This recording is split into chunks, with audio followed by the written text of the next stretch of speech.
seen demands for reform turn into demands to defund police departments. So what happens when a city actually goes ahead and does it? Well, last summer, Austin, Texas cut millions from its police budget. There were different headlines even locally, and I think it was really tricky for people to understand what was happening. We'll hear more about what other cities can learn from Austin. And later, actress and comedian Michelle Buteau talks about the reality show she hosts on Netflix. It's called The Circle. And Michelle shares the grand unifying theme of her entire career, longevity. I am the Puerto Rican Betty White. I want to be in adult diapers on SNL, being shuffled around the set, being like, I still got jokes. More jokes and news from the week that was after these headlines. Stay with us. Live from NPR News in Washington, I'm Louise Schiavone. UN Secretary General Antonio Guterres told the UN Security Council this morning that the hostilities between Israel and Hamas along the Gaza Strip are appalling. He called for an immediate end to fighting. As the conflict continues unabated, nearly 200 Palestinians have been killed in a week of violence. Several Israelis have died. At a virtual meeting of the Security Council, U.S. Ambassador to the UN, Linda Thomas Greenfield, had a message for Hamas. It's time to end the cycle of violence.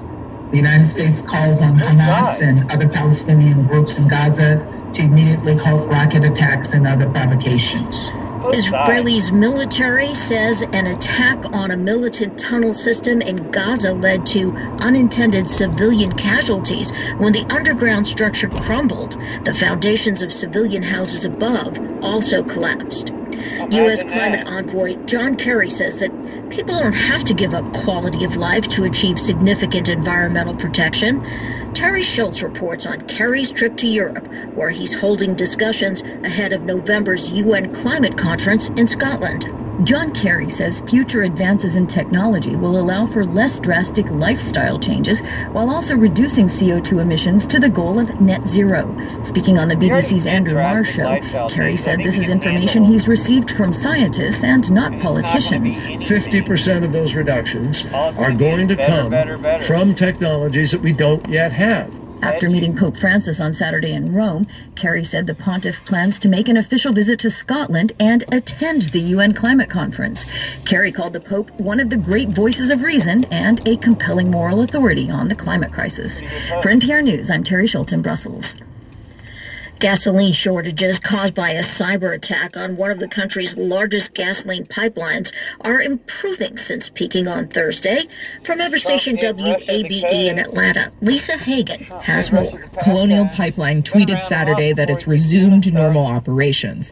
Officials say long lines and panic buying have subsided, though some gas stations are still quickly selling out of fuel, according to reports. The ransomware attack on the Georgia-based pipeline company affected gas supply from Texas and the Southeast all the way to New Jersey. But as of this weekend, we're over the hump, according to Federal Energy Secretary Jennifer Granholm.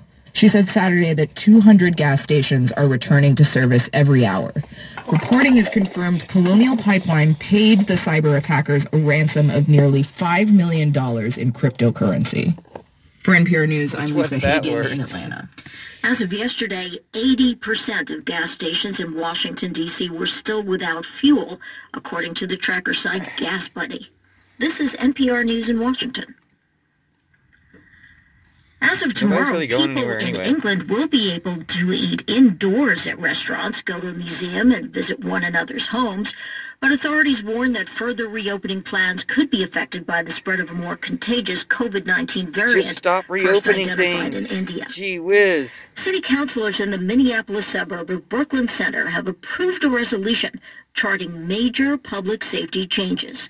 This after last month's fatal police shooting of Dante Wright.